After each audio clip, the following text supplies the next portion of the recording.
O desafio de aprender inglês. Você já me ouviu em algum momento dizer que inglês não é um mar de rosas? É um caminho que depende da disciplina e constância. E ser alguém disciplinado fala sobre como enfrentamos nossas vontades e como encaramos nossas necessidades. Alguém pode dizer que para aprender inglês é preciso ter muita willpower, traduzindo, força de vontade. Mas há um grande risco quando dependemos de nossa vontade para estudar, porque às vezes no meio da jornada você simplesmente não vai ter empolgação alguma, não vai ter motivação, não vai ter vontade alguma, nem sequer para abrir o seu caderno. E isso também faz parte do processo. Geralmente esses momentos de desânimo acontecem quando nos deparamos com dificuldades no aprendizado, ou quando sem querer perdemos por alguns dias a constância que estávamos empenhados em manter intacta. Parece que para voltar a estudar dá até um peso na consciência, né? Entender que essa jornada é um desafio constante. Percebe-se que muitas vezes teremos que lutar contra nossa própria vontade e não depender da motivação. Pessoas que fazem apenas o que sentem vontade de fazer, dificilmente são pessoas que alcançam o sucesso.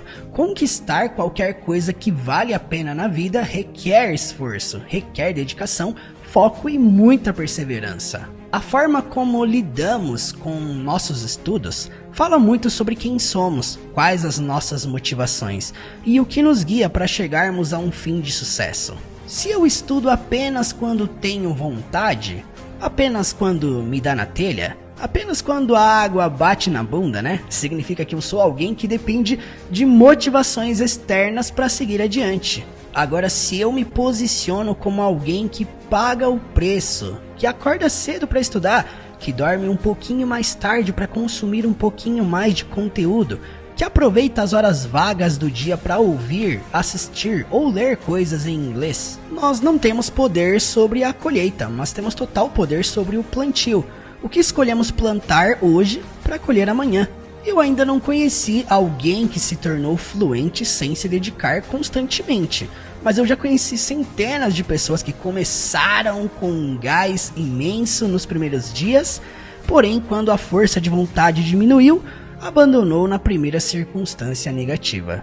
O fato é, se queremos um resultado na vida que nunca tivemos, vai exigir um preço que talvez nunca pagamos. Um sábio chamado Albert Einstein uma vez disse: "É loucura esperar resultados diferentes fazendo sempre as mesmas coisas." O sucesso no inglês amanhã está totalmente condicionado ao que estamos dispostos a fazer hoje. Seria loucura dizer que existe uma fórmula mágica para aprender inglês, a qual não exige esforço e nem sacrifício algum. Mas na vida real a fluência requer um preço, e você não precisa sofrer antecipadamente dentro desse processo. A sua jornada ela pode ser leve, divertida, atrativa a partir do ponto em que você foca no pouco por dia. Henry Ford uma vez disse: "Nada é tão difícil se for dividido em pequenas partes." Você não precisa ver a escada toda para subir. Você só precisa ver o próximo degrau. Será que o seu eu do futuro, o seu eu de 2024, está satisfeito com o preço que você tem pagado hoje? E aí? Aprender inglês é um desafio para os fortes que não se rendem nas primeiras dificuldades, mas partem para cima, custe o que custar. A jornada do zero à fluência é um desafio constante que no fim vai valer a pena. Quanto mais você sangrar aqui no campo de treinamento, menos você sangrará em campo de batalha.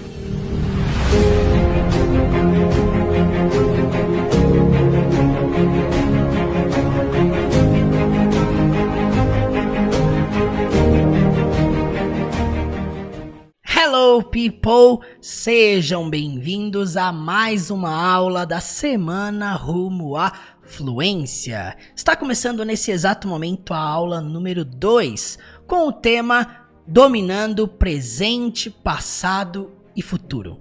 O objetivo dessa aula é que você saia daqui realmente dominando como criar perguntas e como criar respostas no presente, no passado e no futuro. E tudo isso em uma aula apenas. Portanto, deixa seu like aqui no vídeo e vambora para essa aula.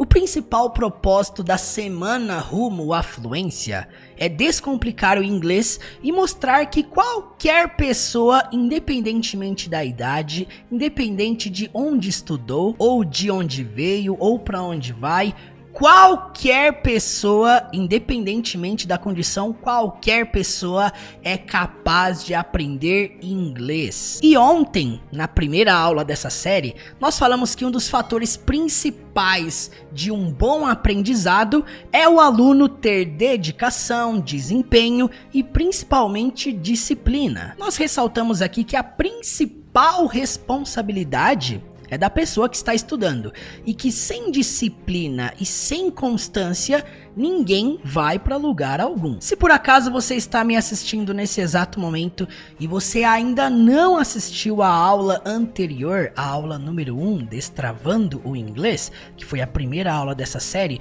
eu te convido a logo depois que essa aula terminar, você assistir essa aula número 1. Como eu falei na aula anterior, não adianta nós construirmos técnicas em cima de mentalidades erradas. Portanto, se você está me assistindo e você sente que você não é capaz, você sente que você é travado, bloqueado, se você está me assistindo e você sente que você sempre teve dificuldades para aprender inglês, se você é alguém que ao longo de toda a sua vida alimentou a sua mente com pensamentos pessimistas, pensamentos negativos, a aula de ontem, a aula número 1, é para realmente você desconstruir todo tipo de pensamento antigo, todo tipo de conceito errado que muitas vezes nós criamos inconscientemente sobre o inglês. E como eu costumo falar, não tem como nós construirmos algo novo sem antes haver uma desconstrução. Então a aula número 1, ela foi para desconstruir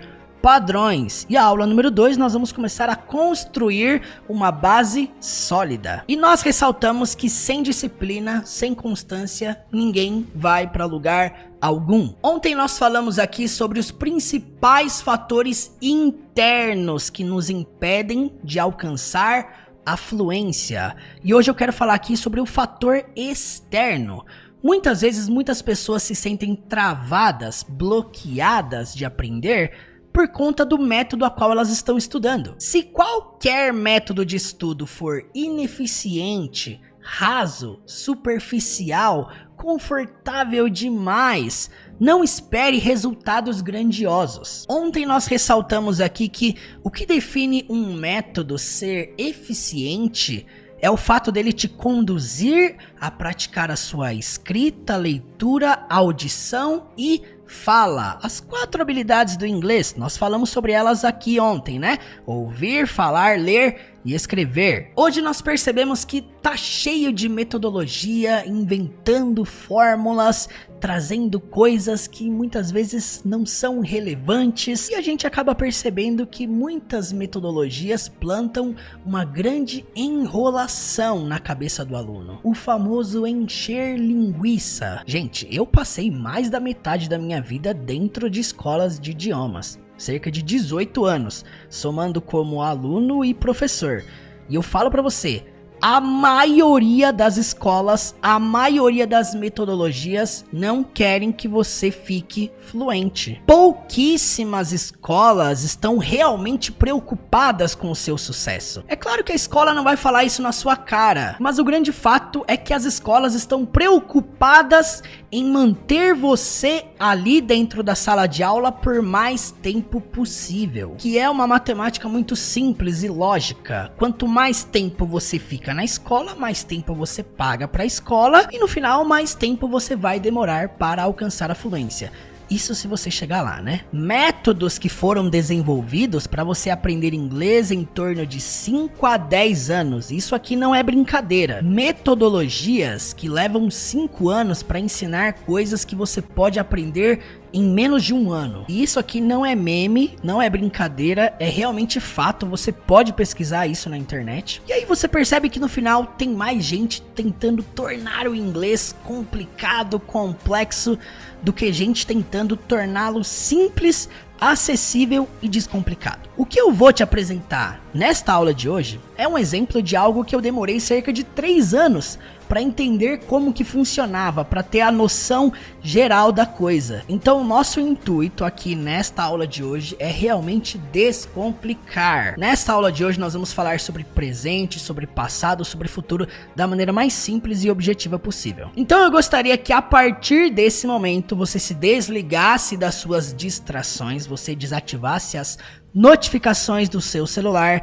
Gostaria que você pegasse o seu caderno e que você não focasse em apenas assistir. Lembra daquilo que nós falamos na aula anterior. Não é válido apenas assistir. Busque extrair tudo o que você vai ver dentro dessa aula de hoje. Então escreve no seu caderno, escreve no bloco de notas, escreve no Word, escreve no computador, no celular, onde for. Mas gostaria que você estabelecesse a importância da extração, de extrair tudo isso aqui e tornar esse conteúdo teórico uma prática dentro da sua vida. Então, para iniciarmos, já deixa seu like aqui embaixo, comente e participe conosco aqui no chat ao vivo. E nesse exato momento você vai compartilhar esta aula com alguém que está aprendendo inglês juntamente com você. Talvez alguém que você goste, alguém que você quer e tem interesse que embarque nessa jornada com você. E vamos lá, nesse momento eu quero te apresentar 4 fatores que são essenciais para criar perguntas no inglês, no presente simples, no passado simples e no futuro simples. O primeiro fator, que é indispensável, é uma coisa que precisa ter em quase toda pergunta que você criar, são as question words. O que são as question words? São palavras de perguntas. Então, words, palavras, question, questão, pergunta. Então, palavras de pergunta. Que tipo de palavra de pergunta? Por exemplo, o que, quando, onde, porquê, quem, como, esse tipo de coisa. Geralmente, question words estão em quase todas as perguntas que nós formulamos no inglês. Além disso, nós temos outro fator que é indispensável. Algo que não pode faltar nas perguntas que nós vamos fazer aqui, que são os auxiliares, verbos auxiliares. Em inglês, nós escrevemos dessa forma: auxiliary verbs, que são os verbos auxiliares. E nós vamos falar sobre eles logo mais a seguir. Terceira coisa que não pode faltar dentro de qualquer pergunta que nós vamos elaborar aqui são os pronomes. Eu, você, ele, ela e assim por diante. Quarto fator que não pode faltar na criação de pergunta é o verbo. O verbo falar, comer, jogar, assistir, esse tipo de coisa precisa ter dentro de uma pergunta. Ninguém consegue fazer uma pergunta sem ter um verbo, né? Então nós temos aqui os 4 fatores que nós vamos utilizar para criar perguntas. E vai ser exatamente nesta ordem. Primeiro, question word, depois auxiliary verb, depois pronoun e depois verb. Esses 4 fatores, nessa determinada ordem, eles vão formular a nossa question structure, que significa estrutura de pergunta. Presta atenção na ordem que nós utilizamos, no padrão que nós utilizamos para criar perguntas no presente, no passado e no futuro. Vamos começar por aqui. Eu quero te apresentar primeiramente a primeira coluna, que é a coluna do question words, palavras de perguntas. Então, primeira palavra de pergunta que eu quero apresentar é what. Significa o que, ou às vezes qual. When significa quando. Where significa onde. E aqui na segunda coluna nós temos os auxiliares, os verbos auxiliares. E vamos lá, Murilo, para que funciona os verbos auxiliares? Quais são as funções dos verbos auxiliares? O nome já diz, auxiliar. Eles não têm tradução alguma dentro de uma pergunta. Sempre os auxiliares eles são escalados antes das pessoas. Antes do I, you, he, she, it, we, they, que são os pronomes. Os auxiliares do, does, did e will, cada um deles tem uma representação, tem um sentido por trás deles. E quais são esses sentidos? Presta atenção nisso aqui, ó. O auxiliar do e does indicam presente. Escreve isso aí no seu caderno. Do e does indicam presente. Tá, mas por que eu tenho dois auxiliares para falar de presente? Porque você vai perceber que do você vai utilizar para I, you, we e they. O auxiliar do, quando você for criar perguntas, você só pode utilizar para essas 4 pessoas. Eu, I, you, você ou vocês, we, nós e they, eles ou elas. Bom, então você percebe que do eu uso para essas 4, então tecnicamente as outras 3 que sobraram, he, she, it, são pronomes que nós utilizamos no presente com does. Então, para você entender melhor, eu vou escrever aqui embaixo. Do, nós utilizamos para I, you, we, they. E o does, nós utilizamos para he, she, it. Bom, esses dois são auxiliares de perguntas no presente, tá? Nós já vamos demonstrar isso aqui com exemplos. Então, eu tô aqui dando uma breve explicação para você entender quais são as funções dos auxiliares. Como eu falei, os auxiliares não têm traduções na pergunta, eles estão ali só para dar um sentido, mostrar que de fato é uma pergunta e indicar o tempo da pergunta. Auxiliar só está na pergunta para indicar o tempo da pergunta, algo que nós não temos no português. Não tem como explicar isso na língua portuguesa. Na língua portuguesa, quando nós queremos criar perguntas no presente, no passado e no futuro, o que faz diferença no tempo verbal no português é o verbo final aqui. Se eu falo o que você fala, eu sei que é presente por causa do fala. Agora, se eu troco fala por falará, o que você falará, aí eu troquei o fala por falará, aí eu já entendi que é futuro. Isso aqui funciona muito bem no português. No inglês não funciona assim. Por isso que às vezes é importante um pouco nos desprendermos do português para que nós possamos entender isso aqui. Você não vai encontrar sentido lógico na língua portuguesa que explique isso aqui. Então você entende que do e does indicam presente. Toda vez que você quiser fazer uma pergunta no presente, você vai utilizar do ou does. Como eu sei quando que eu vou utilizar qual? Dependendo da pessoa a qual você está se referindo na sua pergunta. Se for they, você vai usar do. Se for she, você vai usar does. E aí nós temos os outros dois auxiliares aqui no final, que é o did, indicando passado, e will, indicando futuro.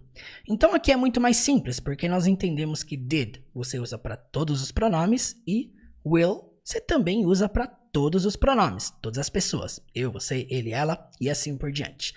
E aqui nós temos a coluna dos pronomes, né?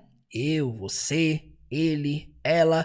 Aqui pode ser ele ou ela, pode ser isso, mas lembre-se, para tudo que não é pessoa. A gente costuma falar que it é para objetos e animais, né? Mas é muito mais além do que isso, porque it eu vou me referir a tudo que literalmente não é pessoa. Eu poderia me referir a uma situação, ao vento, coisas que nem são físicas às vezes. E por último temos we, nós e they, eles ou elas.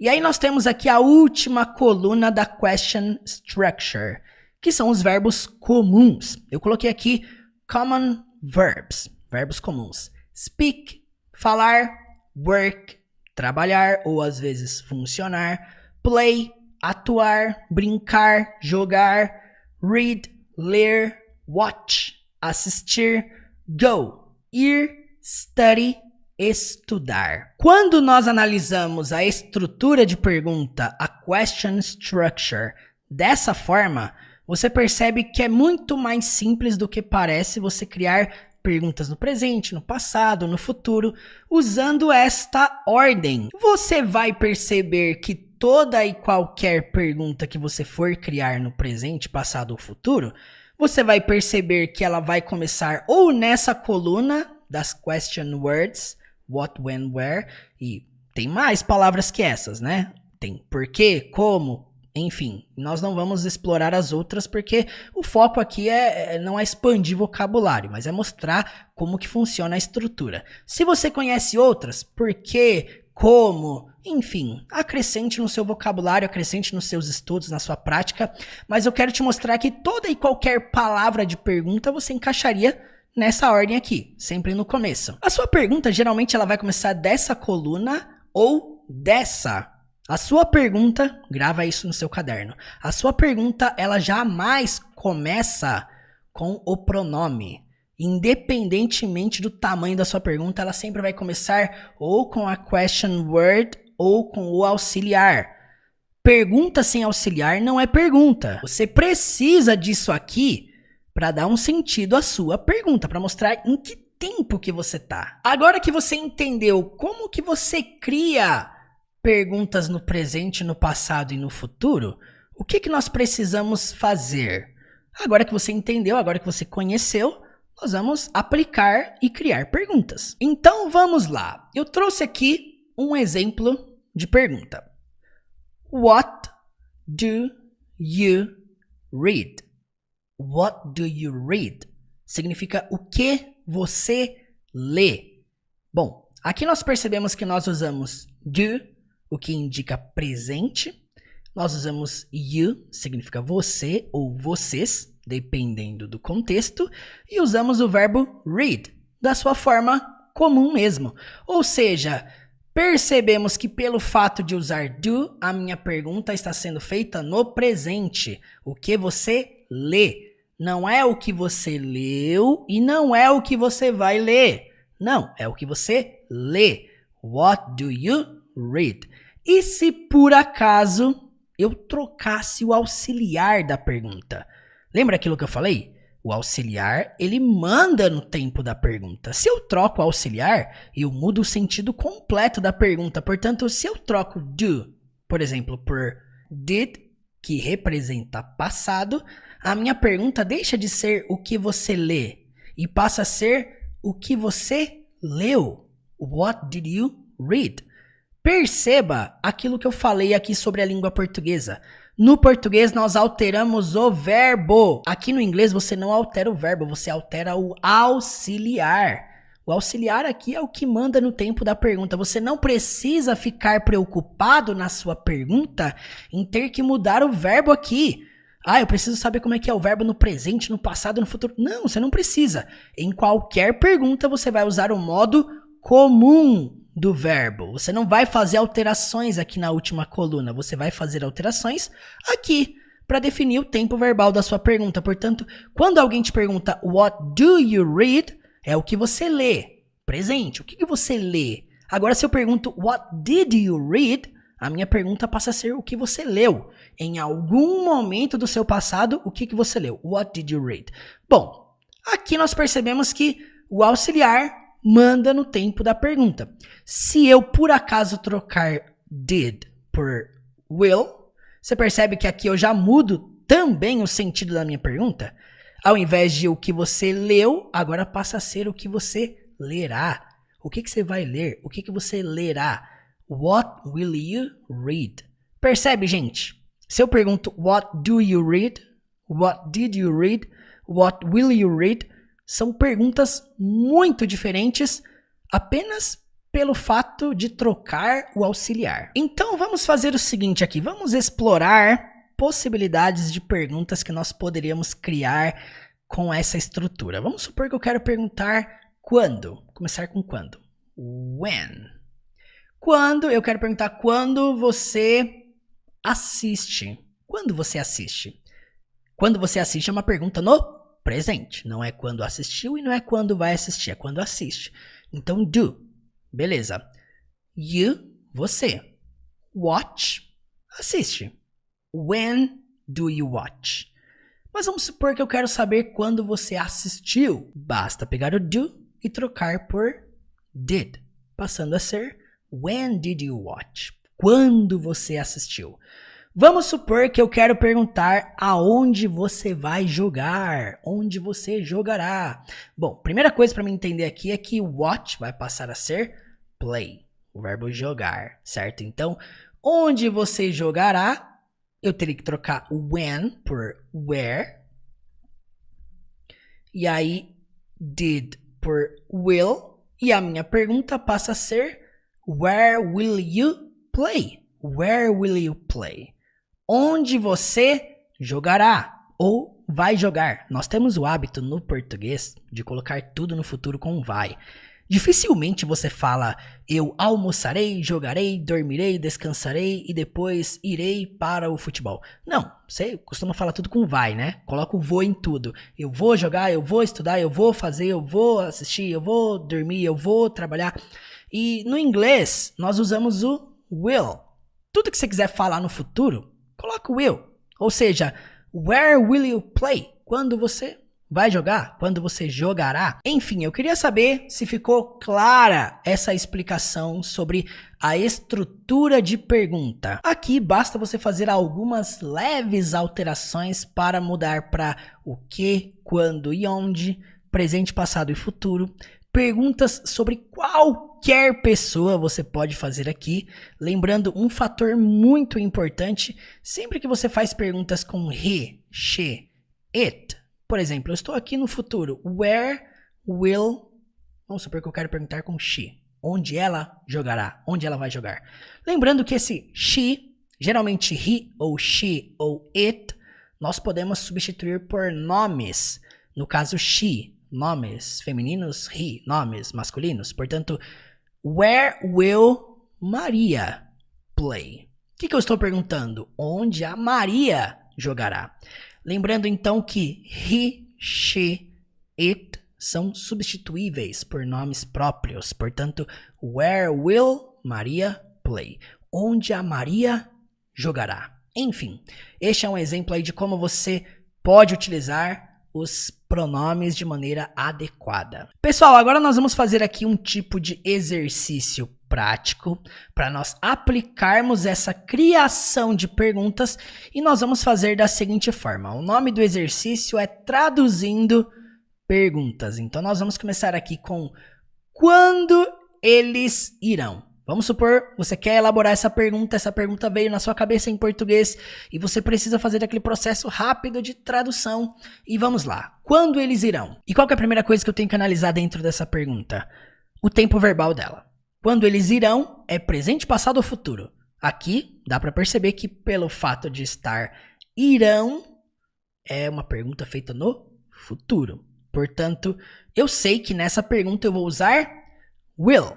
Então, eu já deixo ele grifado aqui. When, porque é quando. Então, when will. Depois, eles, they. E aí, depois, irão. É o verbo ir. Portanto, go. Eu tenho a minha pergunta. When will they go? Significa quando eles irão. Você percebe que no português nós temos apenas 3 palavras nessa pergunta.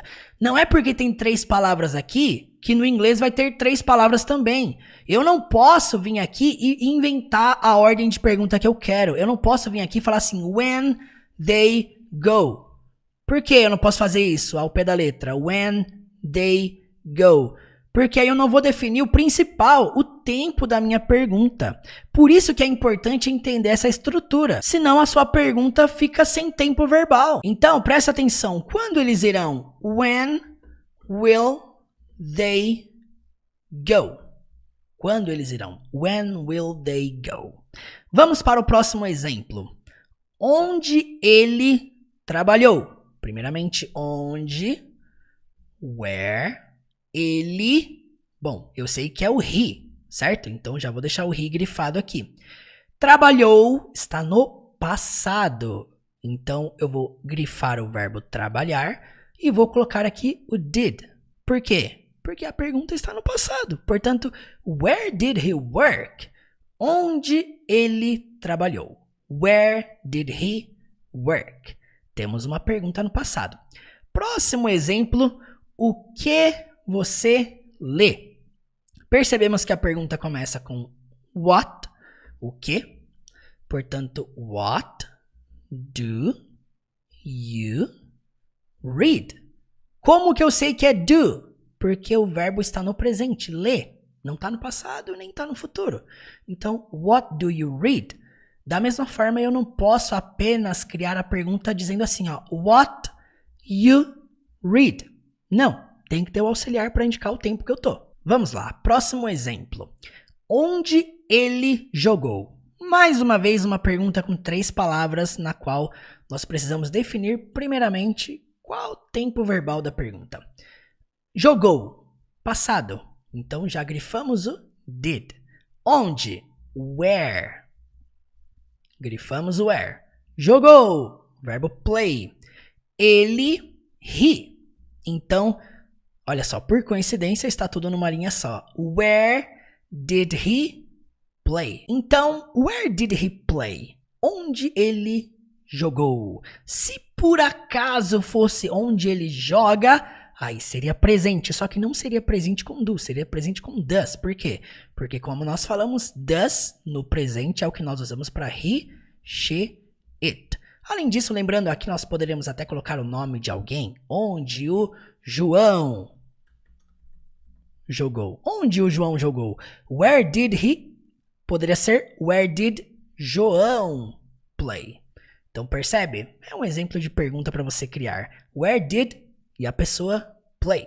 Enfim, gente, aqui é só um exemplo para você entender que he, she são substituíveis por nomes. Vamos para o próximo exemplo. Quando eu irei? Geralmente a gente não pratica muito perguntas na primeira pessoa, mas é extremamente necessário quando você vai fazer alguma pergunta sobre você mesmo. Quando eu vou fazer isso? Quando eu vou fazer aquilo?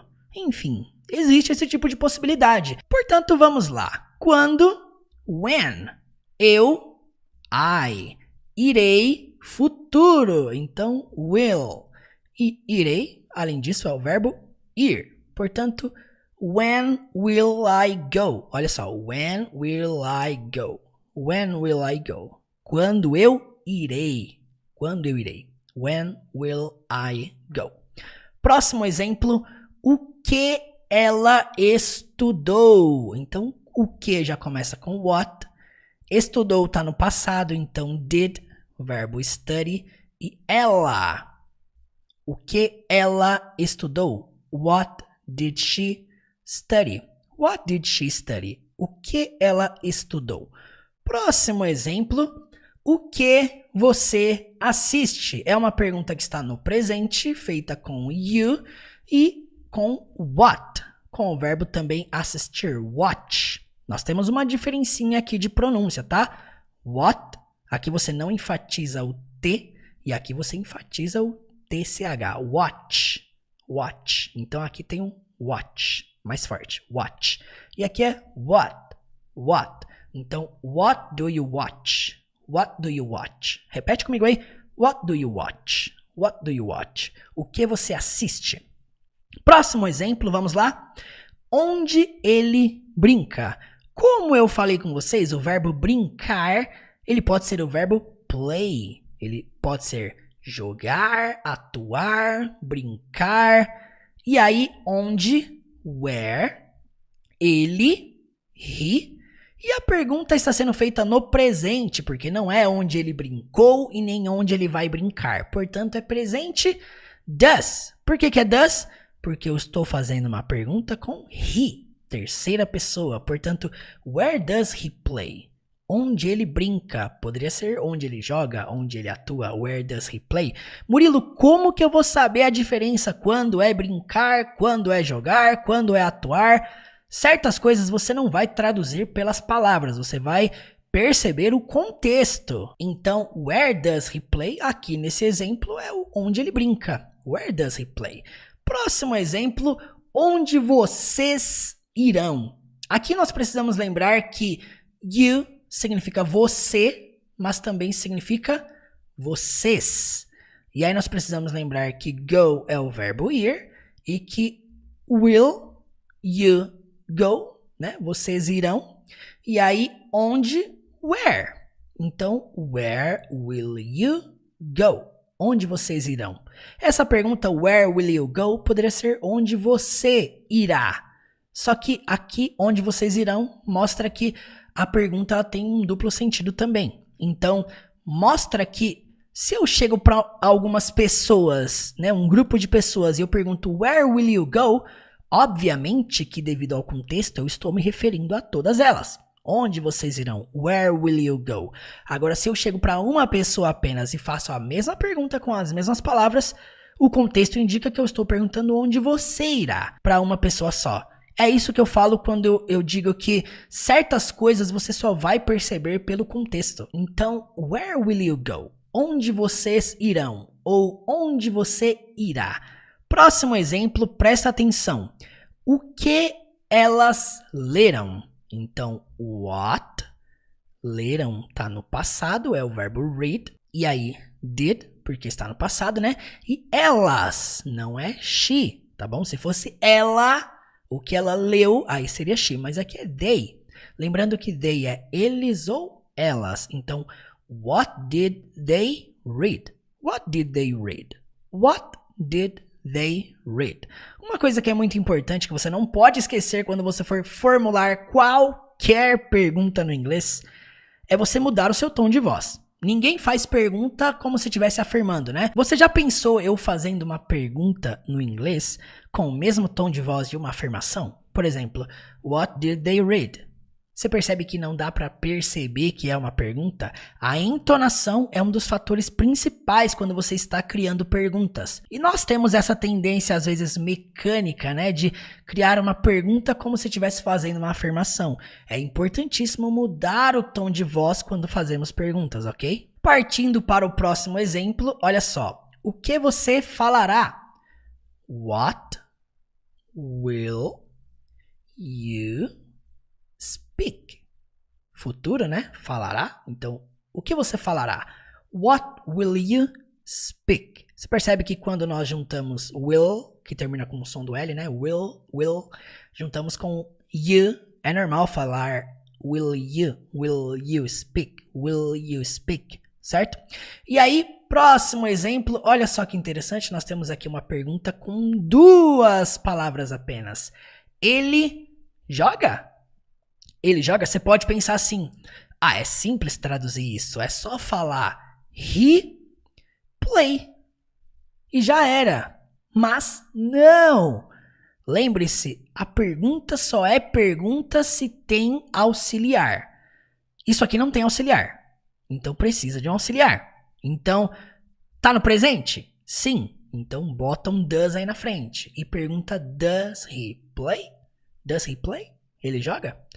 Próximo exemplo, olha só. Mesma coisa aqui, ó. Você foi? Tem duas palavras, mas eu nunca começo com a pessoa. Eu não falo you go? Não, porque se eu falar you go, não tem como representar tempo verbal algum. Por isso que é importante lembrarmos sempre de colocarmos o auxiliar. Nesse caso aqui é did. Por quê? Porque eu estou no passado. Did you go? Você percebeu que nessas duas últimas perguntas aqui no ele joga e aqui no você foi, nós não utilizamos as question words, o que nos mostra que nem todas as perguntas que nós fazemos envolvem as palavras de perguntas. Agora, o que nós precisamos lembrar é que a nossa pergunta ou ela começa aqui ou ela começa aqui. Ou ela começa na coluna das question words ou ela começa pelos auxiliares. O que nós não podemos fazer é começar a pergunta com a pessoa. Gramaticalmente falando, é incorreto você começar com a pessoa. Portanto, este é o modo mais simples, mais fácil, mais objetivo de criar perguntas no presente, no passado e no futuro. O que é interessante no seu momento de prática, no seu momento de criar perguntas? Faça isso aqui. Crie várias perguntas em português e estruture-as em inglês de acordo com a question structure que você aprendeu nesta aula. No seu momento de prática, se você conhece mais palavras de pergunta, aumente a sua lista aqui para baixo. Se você conhece mais verbos, muitos outros verbos, aumente essa lista aqui para baixo e comece a praticar possibilidades.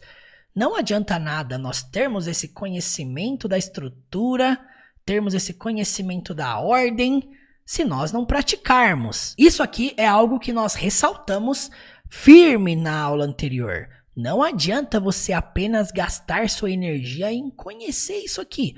Você vai perceber que conhecer é simples, não é algo complexo. Agora vem o ponto de você praticar. Então agora você percebeu que para criar qualquer pergunta no presente simples, passado simples e futuro simples, você precisa de um auxiliar. E além disso, você não altera o verbo aqui no final. Somente nas perguntas os verbos não se alteram. Você vai perceber que para criarmos respostas, existem algumas alterações que não são nada complexas. Para nós explorarmos um pouco mais, nós vamos agora responder algumas perguntas. Nós vamos dividir aqui presente, passado e futuro, de maneira bem clara, bem detalhada, para você entender como que você responde perguntas como as que nós acabamos de fazer aqui. E para começar, vamos iniciar aqui falando sobre o simple present, presente simples.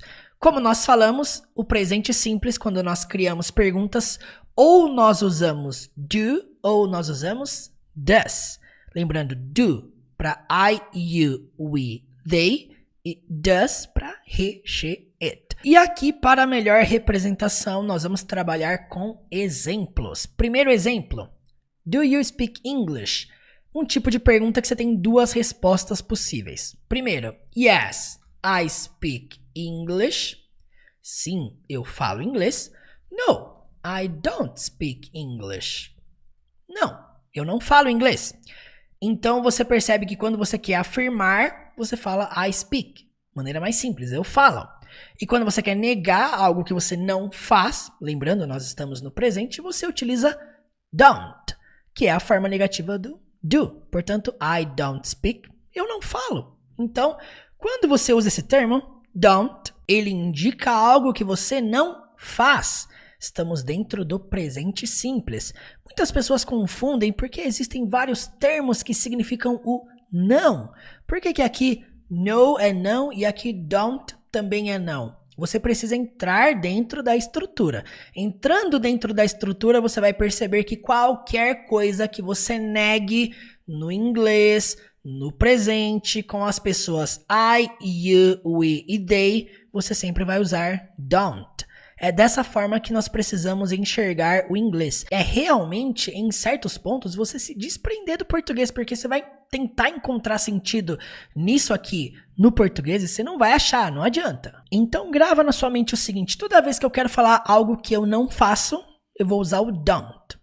I don't, you don't, we don't e they don't. Então lembra, do, I, you, we, they. Com essas 4 pessoas. Então, don't você só pode usar também com essas 4 pessoas.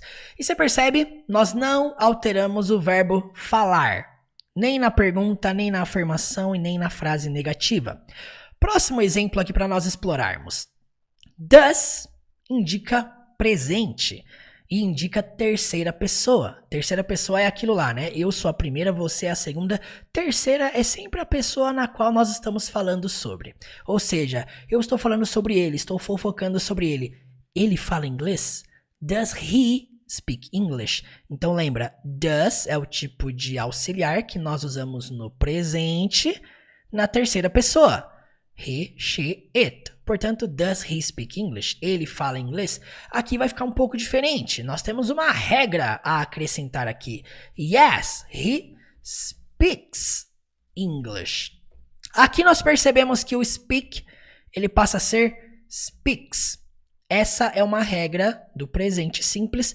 Toda vez que você faz uma afirmação, perceba, afirmação, frase afirmativa, frase positiva, você necessita colocar um S no final do verbo para fazer qualquer afirmação na terceira pessoa. He, she, it. Se eu quero falar assim, ó, o Marcos gosta. Marcos likes. Se eu quero falar Joana fala. Joana speaks. Se eu quero falar John joga.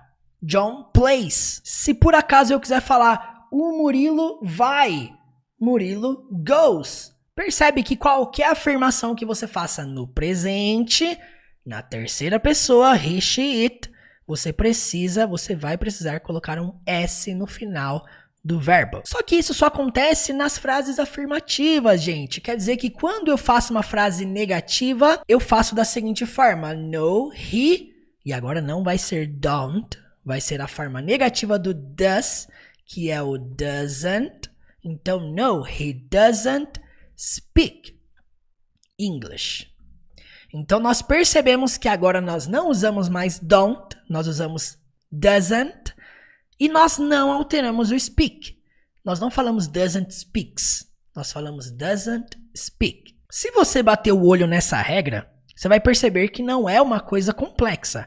Na pergunta, você não altera o verbo, na frase afirmativa, você altera, e na frase negativa, você não altera, mas você utiliza o doesn't antes. Então aqui, lembrando, estamos no presente. Ele não fala he doesn't speak. Eu não posso falar he don't speak. Não existe isso. Por quê, Murilo? Porque do e don't nós só usamos para I, you, we e they. Portanto, does e doesn't nós usamos para he, she, it. É um conjunto, você percebe? Do e don't. I, you, we, they. Does, doesn't. He, she, it. Deu para entender? Então lembre-se, qualquer afirmação que você faça na terceira pessoa, você precisa incluir um S no verbo. Tem algumas regras aqui que eu não vou entrar em detalhes porque é uma coisa mais aprofundada dentro desse tema, mas tem verbos que você vai precisar colocar ES, tem outros que vai se encaixar IES, mas nós não vamos entrar dentro desse assunto porque é algo que requer realmente exemplos práticos e nós não estamos com esse foco dentro desse assunto. Então, aqui o que você precisa entender é que sempre que você faz a afirmação na terceira pessoa, o verbo vai terminar em S, ok? E aí, partindo para o próximo exemplo, nós temos aqui uma pergunta começando com what. What do they play? Esse tipo de pergunta, qualquer pergunta que você começa com o que, onde, quando, as question words, você vai perceber que você não precisa responder sim e não. O que eles jogam, what do they play, não precisa sim eles jogam e não eles não jogam. Não.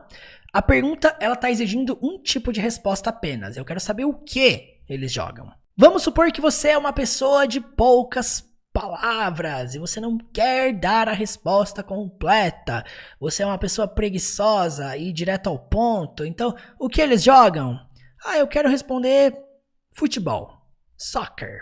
Isso aqui é o termo utilizado para o futebol, que nós conhecemos aqui, o futebol famoso aqui do Brasil. É o jeito que eles chamam lá nos Estados Unidos. Soccer. Se for na Europa, eles chamam de football, ok? Portanto, lá nos Estados Unidos, soccer, o futebol que a gente joga com o pé, tá bom? E futebol é o jeito que eles chamam na Europa. Se você chega nos Estados Unidos chamando futebol, o nosso futebol, eles vão achar que é o futebol americano deles. Enfim, é uma questão cultural. Mas vamos supor que eu te pergunto, what do they play? E aí você responde, soccer, futebol. Você respondeu a pergunta, tá certo? Mas você também pode dar a resposta completa. They play soccer. É assim que seria. Eu aconselho o seguinte, se você não está acostumado a criar frases no inglês, não começa resumindo tudo. Tira esse hábito preguiçoso de a pessoa perguntou, responde só com yes ou só com no e tá tudo certo. Não, vai a fundo. Cria a frase maior, se desafia, aumente as suas frases. Por exemplo, a pessoa te perguntou o que eles jogam. Vai fundo, vai além. Eles jogam futebol todo dia. Eu poderia acrescentar every day, todo dia. Sabe o que acontece dentro do inglês? Nós temos as longas respostas e nós temos as curtas respostas. Muitas pessoas gostam apenas de utilizar as curtas respostas, que nós chamamos no inglês de short answers. Por exemplo, eu vou pegar como exemplo aqui essas 3 perguntas que nós fizemos aqui no presente. Do you speak English? Aí o cara responde apenas yes. É o suficiente? É. Pô, respondeu. Mas é um pouquinho estranho, né? Eu perguntei se você fala inglês e você fala só yes. É esquisito. Ou seja, você pode, se você quiser, na short answer, responder assim. Yes, I do. Murilo, mas I do? Assim mesmo. Esse do, ele é uma resposta afirmativa à pergunta feita com do. Se eu pergunto pra você assim, do you speak? Você pode responder, yes, I do. Se eu te pergunto, você assiste? Do you watch? Você pode responder, yes, I do. Ou seja, qualquer pergunta que eu faça com do, que requer uma resposta sim ou não, né? E você for responder com sim, você pode falar, yes, I do. Ou seja, aqui na negativa eu também poderia responder, no, I don't. Respostas curtas, respostas abreviadas, opções de resposta, ok, gente? Na prática é muito comum você ver esse tipo de coisa. Só que se você está estudando criação de respostas, criação de frases, e você precisa acostumar-se a falar frases mais longas, não vai por esse caminho. Porque isso aqui também é um lado confortável da coisa. Não força você a criar frases, força você a ficar ali com 2, 3 palavras no máximo. Por exemplo, nós temos o outro sentido aqui, ó. Does he speak English?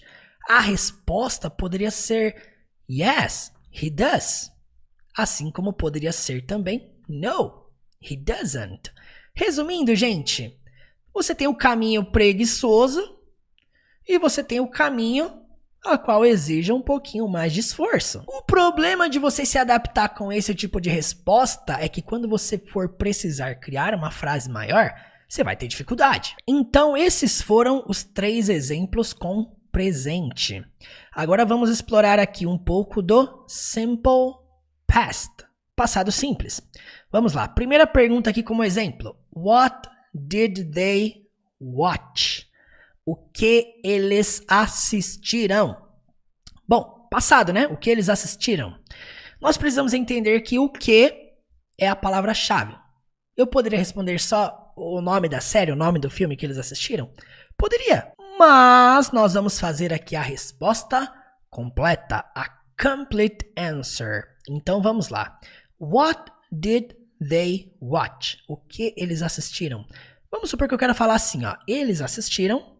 They watched. Olha só que interessante. O verbo assistir agora foi escrito com ed.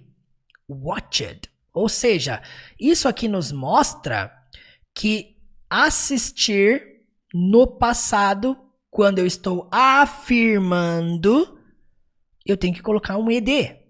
Então vamos supor que eu quero falar que eles assistiram Friends. Olha só. They watched Friends. Dentro do passado, no inglês, você vai perceber que existem 2 tipos de verbos as quais você vai utilizar para fazer afirmações no passado. Primeiro são os verbos regulares, aqueles as quais você vai afirmar com ed, e temos aqueles que são irregulares, aqueles que se alteram. Então você vai perceber que alguns verbos são regulares e outros são irregulares. Regulares você acrescenta ed e os irregulares são aqueles que se alteram, mudam quase que todo o formato da palavra. Aí talvez você esteja pensando assim, agora o negócio complicou.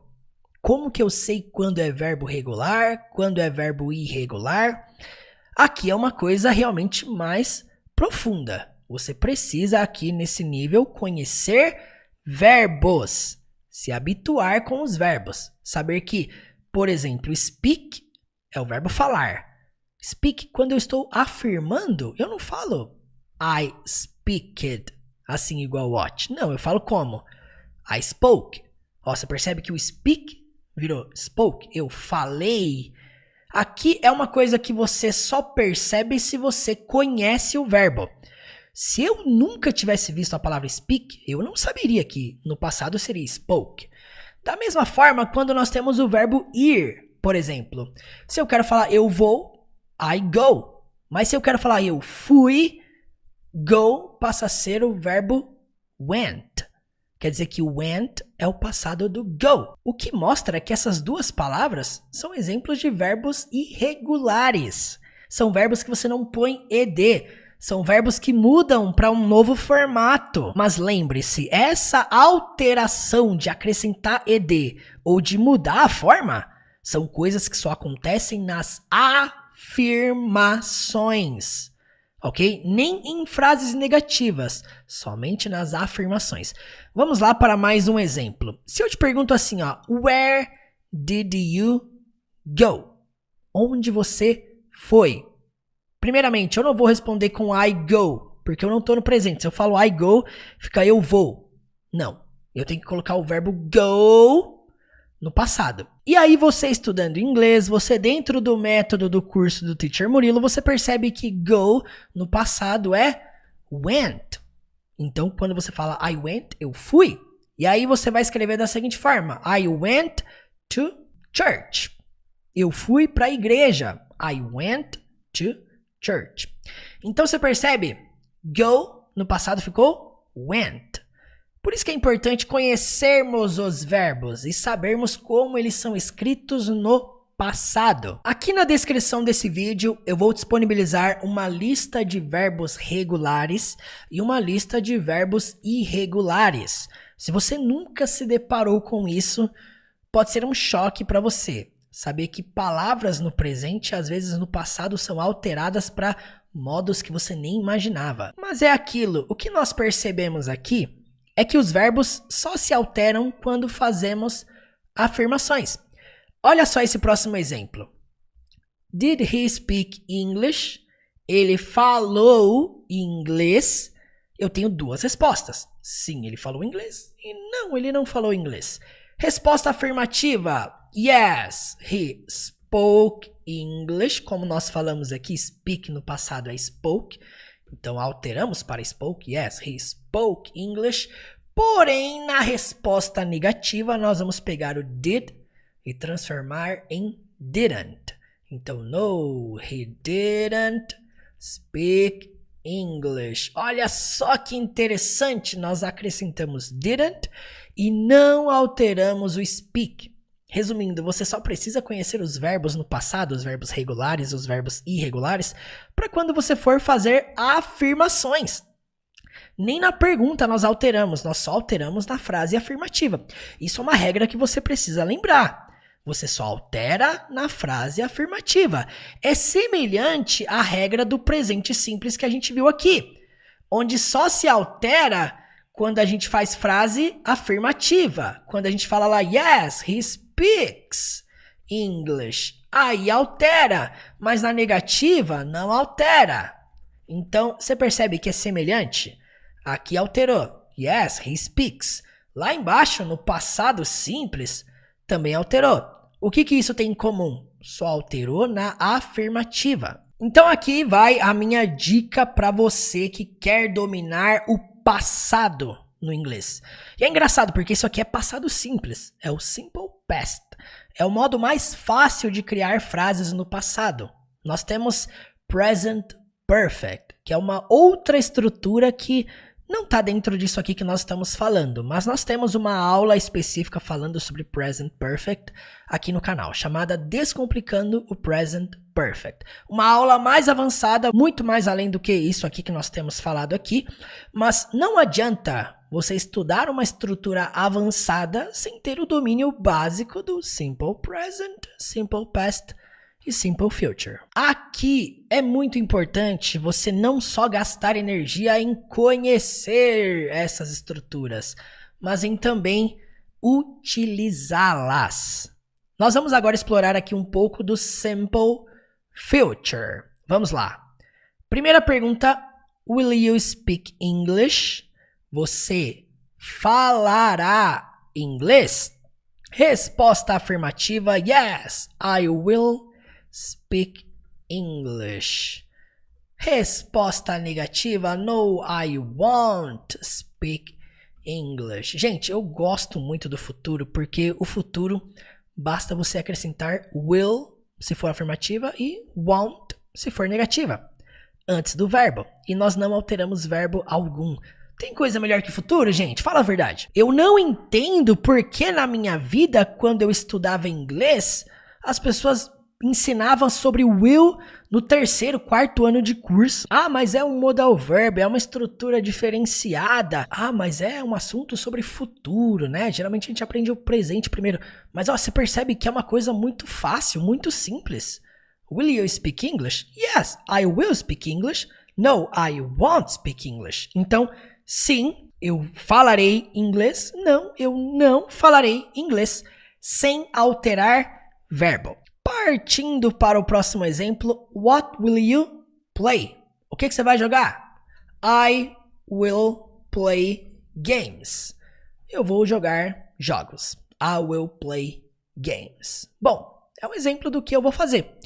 Tudo o que você quiser falar que você vai fazer no futuro, que você fará aquilo, basta colocar will antes do verbo. Simples assim. Próximo exemplo, where will they go?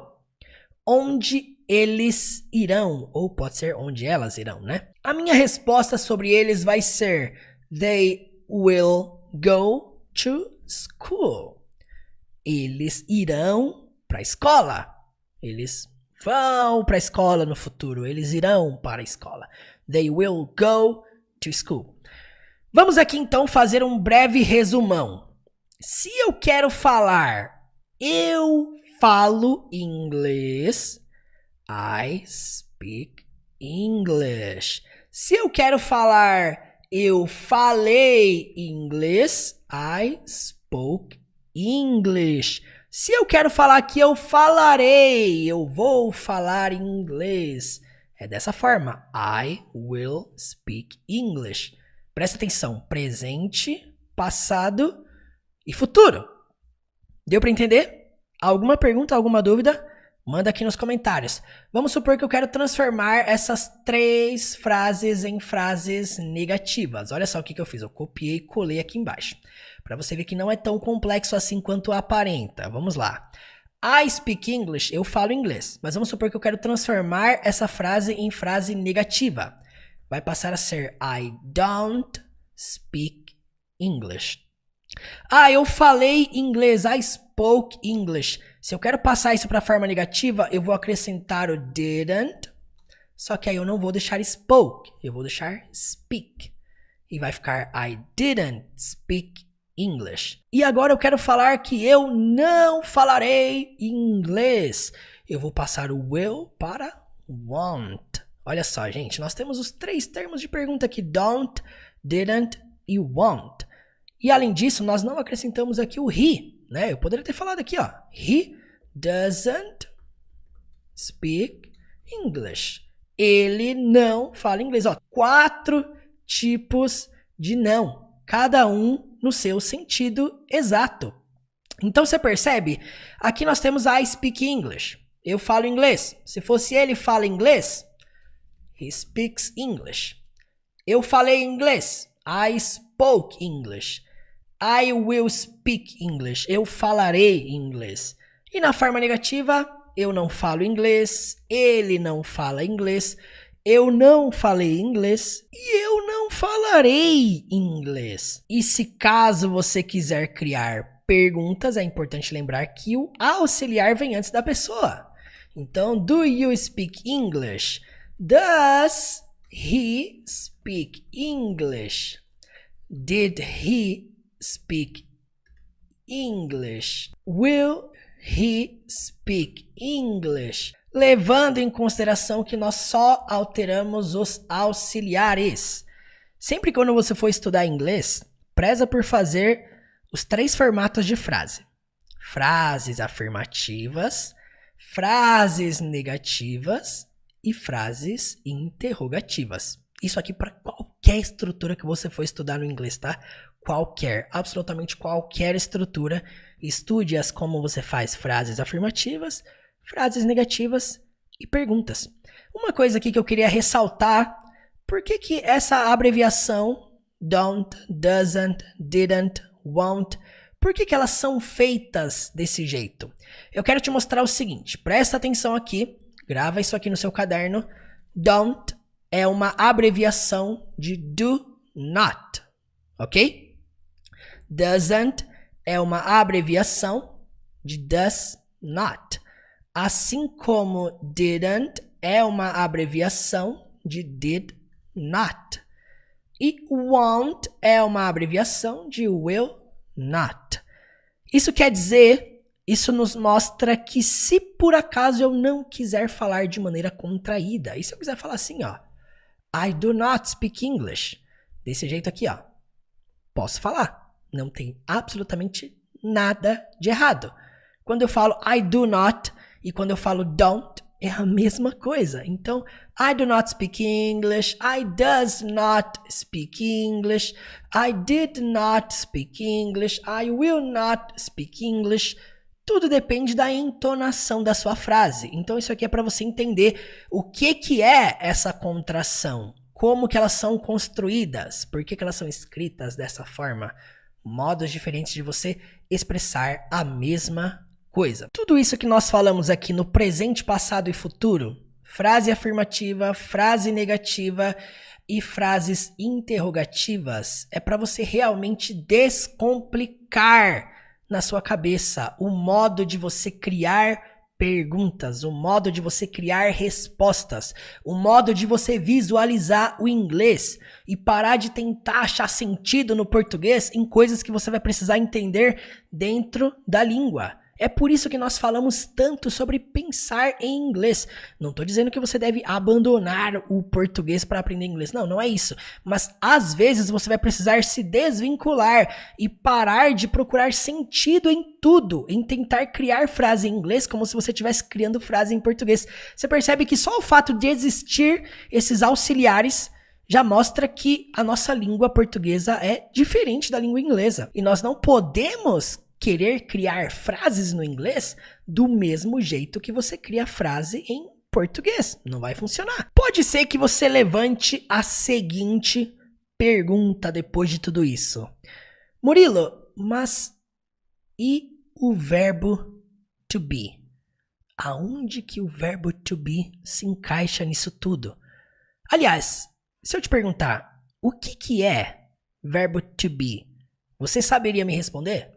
Se eu te perguntasse o que você aprendeu sobre verbo to be na escola, você saberia me responder? Muitas pessoas dizem que fizeram mestrado de verbo to be na escola. Mas e aí? Aonde que ele se encaixa nestas question structures que nós fizemos aqui? E se eu te perguntar, nós usamos don't, doesn't, didn't, won't dentro do verbo to be? Talvez isso até gere confusão, um pouco de dúvida na sua cabeça, mas nós vamos tirar um momento específico para falarmos sobre verbo to be, de um jeito que você nunca viu. Este é o tema da nossa aula de amanhã. Nós vamos explorar o verbo to be presente, passado e futuro. Nós vamos falar sobre todas as estruturas que utilizam o verbo to be dentro do inglês. E você vai perceber que não é algo tão raso, tão superficial, tão simples quanto aparenta ser. Pessoal, tudo que vocês viram até aqui, até esse ponto, é uma demonstração mínima, pequena, do que contém dentro da jornada do zero à fluência. O meu método, o meu curso que vai do mais básico até o mais avançado. Uma jornada a qual nós nos aprofundamos em cada um desses pontos que você viu aqui. Presente, passado, futuro, exploramos verbos, exploramos possibilidades, treinamos a fala, treinamos o listening, treinamos a escrita, treinamos a leitura. Uma jornada na qual todos os alunos inscritos têm suporte diretamente comigo, um curso onde eu seguro na sua mão e te conduzo realmente ao seu objetivo de se tornar fluente. E eu quero te convidar para estar comigo aqui amanhã, na última aula dessa série da semana rumo à fluência, a qual nós falaremos sobre todas as possibilidades de como nós utilizamos o verbo to be. E além disso, amanhã eu também abrirei as inscrições para a jornada do zero à fluência. Se por acaso você tem interesse em saber o que contém dentro desse curso, o que contém dentro dessa jornada, como que ela funciona, eu organizei tudo dentro de um único link aqui na descrição, teachermurilo.com/do zero à fluência. Lá estão todas as informações que você precisa saber. Qualquer pergunta, qualquer dúvida que você tiver, você pode me chamar lá no Instagram, teacher.murilo. Lá eu estou literalmente respondendo e atendendo a todos. E eu vou dizer o mesmo que eu digo para os meus alunos.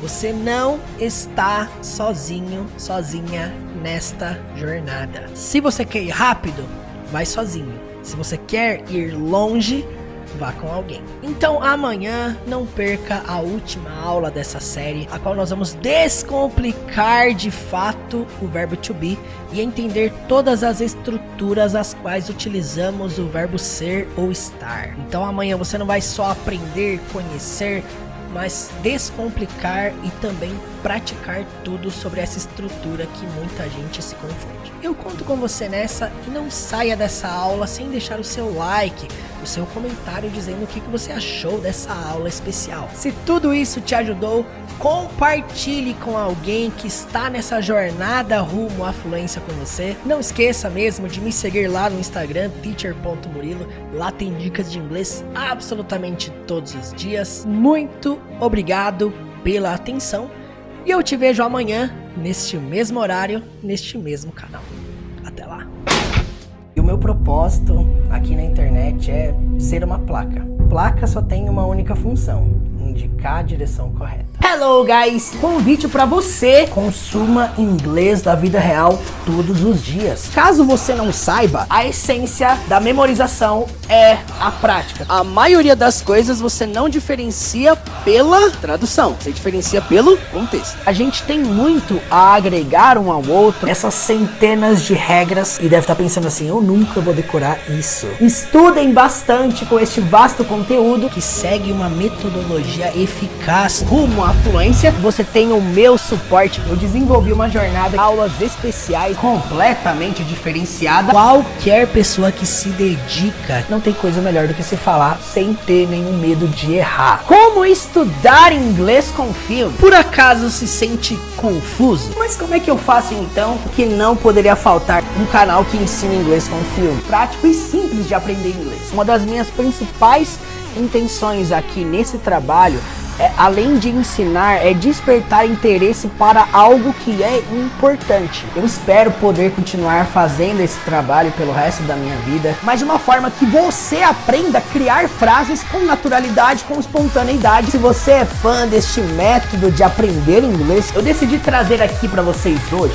Vai acontecer a semana rumo à fluência. Tenta reproduzir o que você está aprendendo de maneira natural. É um cara legal. O porquê que você está aqui? Volta lá, assiste essa aula. Mas agora eu digo a vocês: I need you to come. Eu preciso que você venha. Pergunto pra você: você falará inglês? Dessa forma, ninguém quer uma caneta. Algo que você deveria fazer como uma recomendação. Tem sido a honra da minha vida servir vocês. Se você perde as oportunidades hoje, porque tá deixando pra amanhã. Aprender com os erros e consertar eles, né? Você sente que já perdeu muitas oportunidades na vida? Você deixa as pessoas apontarem o dedo na sua cara e te dizerem que você não é bom. Eu quero continuar te ajudando ainda mais nessa jornada rumo à fluência. Você vai deixar essa oportunidade passar?